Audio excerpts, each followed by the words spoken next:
Российская авиация в чеченском небе. Почему нельзя верить российским источникам? Расскажу об этом и как было на самом деле.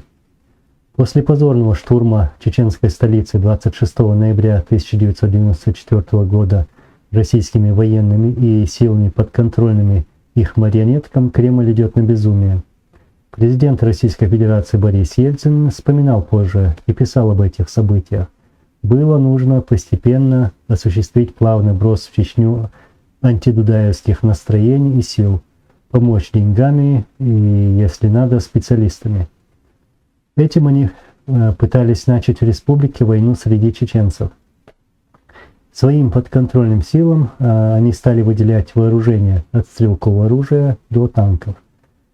Была также поддержка с воздуха. С сентября 1994 года начались совершаться налеты ударных вертолетов Ми-24 и штурмовиков Су-25 без опознавательных знаков. У так называемой оппозиции были также ПЗРК «Игла», тоже подарки из России. Было учтено, что у правительственных сил Ичкерии были на аэродромах самолеты учебные Ил-39. Всего их было 113 на аэродромах в Калиновской и в Ханкале. Только 2 из них были пригодны для полетов. Один из них сбит из ПЗРК 3 октября 1994 года над Горогорском. В кабине находились Али Мацаев и его помощник. Оба погибли. Был также один вертолет Ми-8. И это была вся авиация Ичкерии, которая нигде и никак не использовалась в боевых действиях. Сразу на следующий день после попытки штурма чеченской столицы, то есть 27 ноября 1994 года, в строжайшей секретности началась подготовка крупномасштабной военной операции к новому вторжению. Ни российская общественность, ни мировое сообщество не повлияло на дальнейшие события. Хотя было много обращений со стороны чеченского руководства о недопущении войны, то есть были призывы к миру. Россия готовилась к открытому вторжению. Даже после того, как по их вине пролилась кровь чеченцев и своих граждан. Кремль вешает, как обычно это они делают, свои ярлыки на чеченцев, называя бандитами и террористами. Россия начинает применять авиацию с сентября 1994 года. 29 ноября на аэродромах Северокавказского военного округа было подготовлено свыше 140 боевых самолетов. Бомбардировщики дальней авиации Ту-22, истребители, бомбардировщики Су-17, фронтовые бомбардировщики Су-24, штурмовики Су-25, транспортный Ан-12, 22, 26, 124, Ил-76, самолеты А-50. В группировку российской авиации входило более 60 вертолетов. Это Ми-24, Ми-26, Ми-8 и Ми-9. В основном было задействовано 3 аэродрома в городе Моздок, Беслан и Кизляр. Первые мощные удары стали наноситься с 1 декабря 1994 года. В этот день российские штурмовики Су-25 сбросили бомбы и ракеты на аэродромы Калиновская, Ханкала и гражданский аэропорт в Грозном. Затем уже начали бомбить сам Грозный. Бомбовым ударом подвергались и другие населенные пункты республики.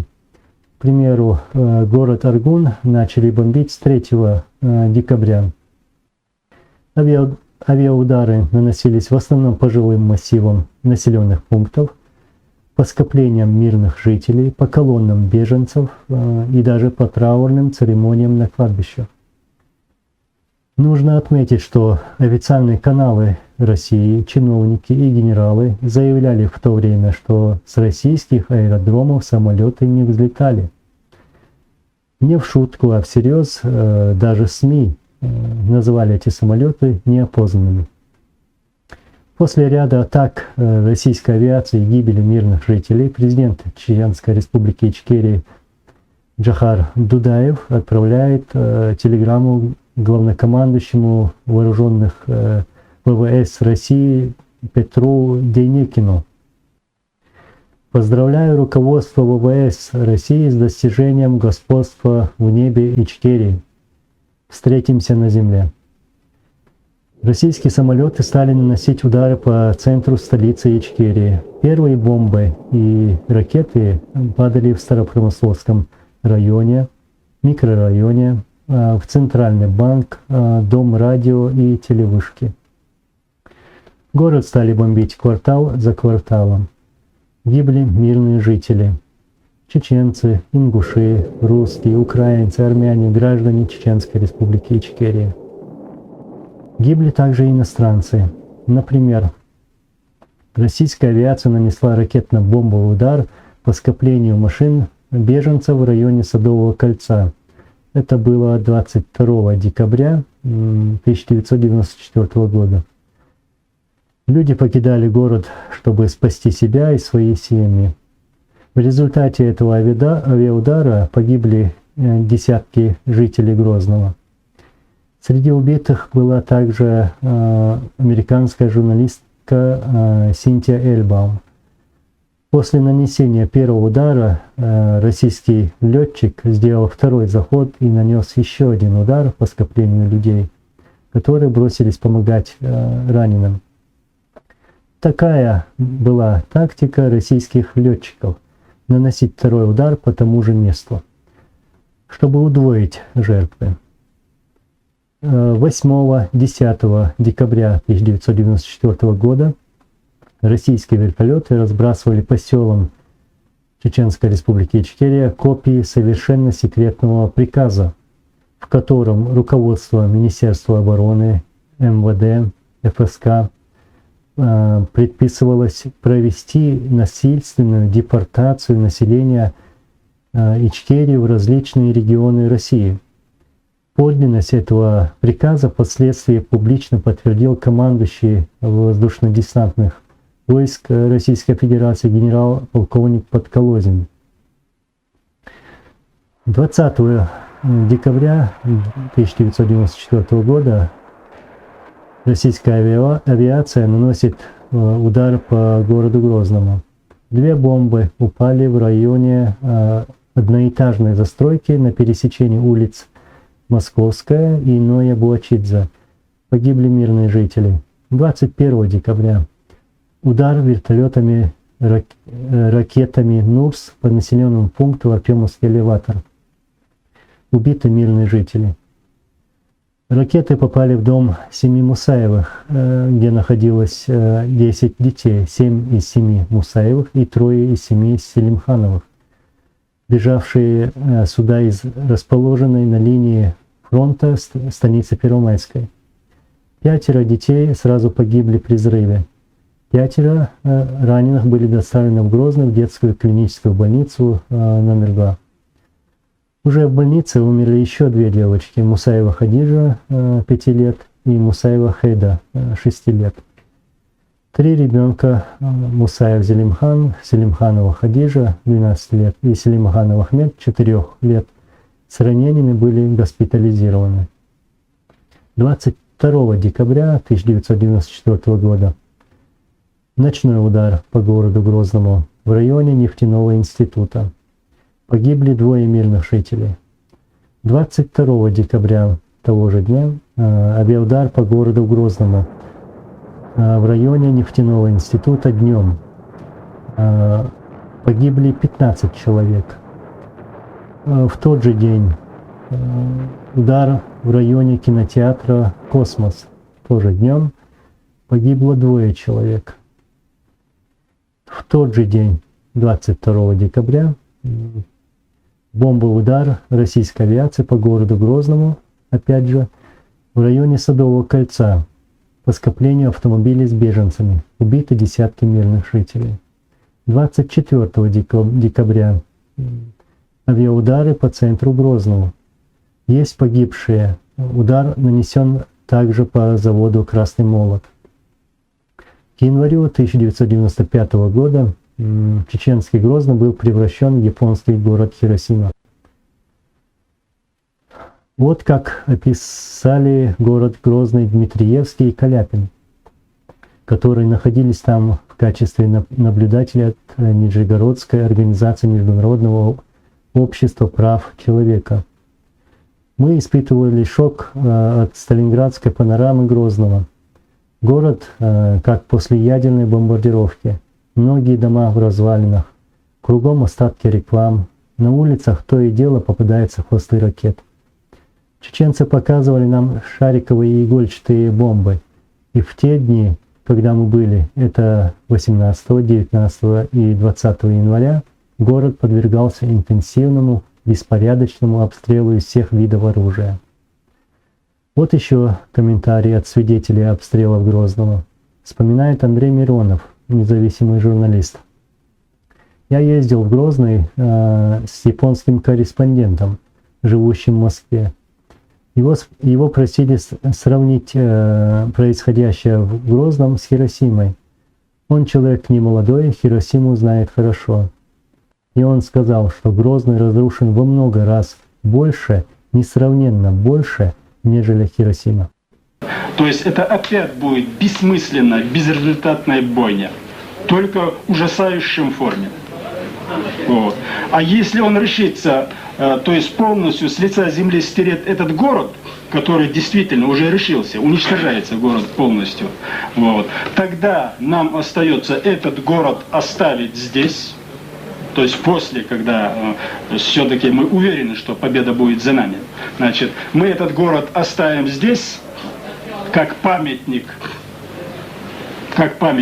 и построим рядом другой город. А это вечно, как Хиросима, Нагасаки, будет слезами вспоминаться всеми людьми.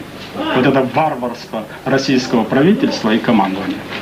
С января 1995 года, после серии неудачных штурмов Грозного и объявления ультиматума Бабичевым Масхадову, российская авиация стала наносить авиаудары по президентскому дворцу, где находился штаб Вооруженных сил Чеченской Республики Ичкерия, которым командовал на месте Аслан Масхадов. По зданию были нанесены удары из тяжелых ракет НУРС и бетонобойных бомб. Бомбы прошили здание. В результате этого обстрела погибли российские военнопленные, которые находились в подвале этого здания. 3 января 1995 года, когда российские самолеты нанесли бомбовый удар кассетными боеприпасами по городу Шали. Из материала опроса свидетелей, изданный в Москве 25 февраля 1995 года. Бомбили также и шариковыми бомбами. Журналистка Марина Перевозкина попала именно под такую бомбежку. Бомбами типа РБК-500. Они применялись не только в Шали. Около Аргуна все завалено этими бомбами. Судя по размерам, внутри каждой из таких бомб, наверное, по 200 шариков. Дело в том, что одна бомба, один контейнер, представляет собой бочку, чеченцы так ее и называют бочка, которая разрывается на малой высоте. Из нее вылетает тысячи шаров своеобразных гранат. На высоте несколько метров от земли они взрываются, распространяя от 100 до 200 пуль. Это оружие применялось там, где были большие скопления людей. В Шали был разбит авторынок, где по нашим подсчетам от 130 до 160 человек было убито сразу одной бомбой. Депутат Государственной Думы Шабат приехал в Шали через 2 часа после окончания этой бомбардировки. И он описывает: «Я видел 3 места бомбардировок. Одно – автомобильный рынок, где было большое скопление народа, в основном мужчин. Это рынок в пригороде. Он находился отдельно от города. на подъездах к нему, так что было хорошо видно скопление людей. Другое место — рынок в самом городе Шали, обычный базар, какие есть везде.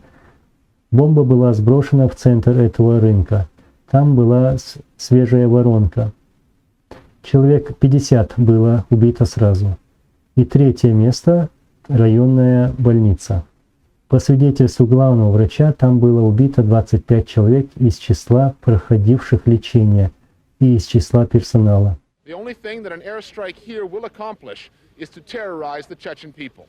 Эта бомбежка была направлена просто на уничтожение людей. При этом использовались шариковые бомбы.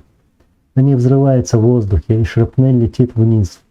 Я говорю об этом потому, что видел, как люди, находившиеся в канавах, в углублениях, все равно поражались этим огнем. Автомобили, которые стояли на рынке автозапчастей, были плотно изрешечены этими фрагментами шариковой шрапнелью, просто превращены в сито. Самолеты сделали несколько заходов, несколько раз бомбили. Убитых людей я видел даже на расстоянии метров 100 от эпицентра. Все кругом было залито кровью. 22 января 1995 года по российскому телевидению объявили, ссылаясь на военные источники, что в районе озера Кизиной-Ам разместилась хорошо укрепленная база боевиков. Вскоре в окрестностях озера прошла мощная авиатака, авиационные бомбы целились в здание спортивной базы, где жили беженцы. Погибли женщины и дети. Ночью с 21 на 22 апреля 1996 года в районе населенного пункта Рошничу российская авиация наносит авиаудар. Погибает первый президент Чеченской республики Ичкерия Джохар Дудаев. В мае, 28 мая 1995 года российский самолет Су-24 нанес удар бомбой КАБ-500 КР. По нашему штабу введено. К счастью, никто не погиб.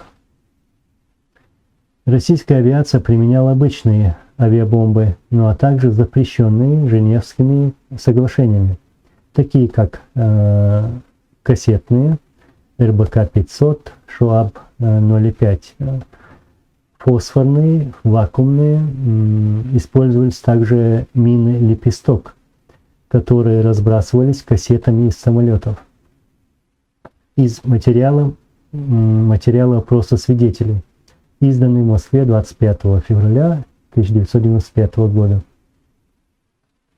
При обстрелах применялись игольчатые поражающие элементы. Надо сказать, что им начинялись как артиллерийские снаряды, так и авиабомбы. Даже ручные гранаты иногда их содержали. Такие иголки я собирал в разных местах, в том числе в Шали. Там был не разорвавшийся снаряд «Ураган». Боеголовка не взорвалась, и из боеголовки я просто вытащил кучу иголок. Иначе их надо собирать по одной. Весь Грозный был им засыпан. Эти элементы годятся только для поражения незащищенных людей. Во время войны я наблюдал такую картину. Прилетели несколько самолетов и начали наносить бомбовые удары прямо по соседнему селу. Некоторые бомбы взрывались сразу, а другие через некоторое время. То есть это были бомбы с взрывателем замедленного действия. На вооружении чеченского сопротивления были зенитные установки ЗУ-23 на автомобилях, пулеметы ДШК, пулеметы ПК. Были также единицы, можно сказать, пару штук, ПЗРК «Стрела» и «Игла». Это была вся противовоздушная оборона Чеченской республики Ичкерия. Стреляли из всего, что есть. Вот российская статистика с 29 ноября 1994 года по 14 сентября 1996 года. Официальная и заниженная. Всего было выполнено 17 241 самолета вылетов. Фронтовая авиация. Всего выполнено 13 842 самолета вылетов. Израсходовано авиабомб 35 041 штук. Дальняя авиация. Всего выполнено 172 самолета вылетов.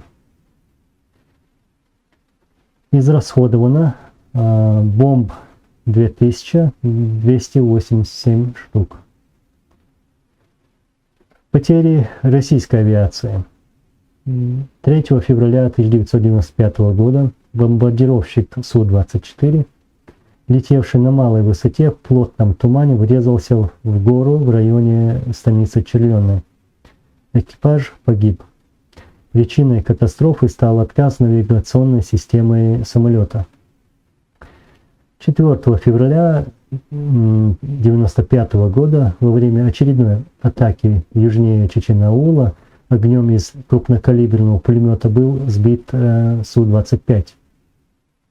5 мая 1995 года был потерян еще один штурмовик Су-25. По самолету со склона горы был открыт огонь из пулемета ДШК. Пули пробили небронированное боковое стекло кабины. Летчик погиб, а самолет врезался в гору. 21 мая 1995 года около Чечен-Аула сбит Ми-24. Экипаж погиб. 4 июня 1995 года в атаке на село Ножеюрт сбит Ми-24. Экипаж погиб. 9 июня 1995 года сбит транспортный Ми-8. Весь экипаж погиб. 11 июня 1995 года сбит очередной Ми-8. Экипаж спасся. Российские сухопутные войска боялись сделать шаг на чеченской земле без применения авиации, артиллерии и ракетных войск. И это чеченцы показали и доказали. Алик, давай, может быть, как-нибудь, пока не поздно, отведите ребят, Алик, не делайте это, не делайте, не надо. Вы в любом случае, Алик, пойми, и ты погибнешь, и я погибну. Тебе просто от сердца, да, и чисто желаю, чтобы ты живой, конечно, остался, но уйди лучше.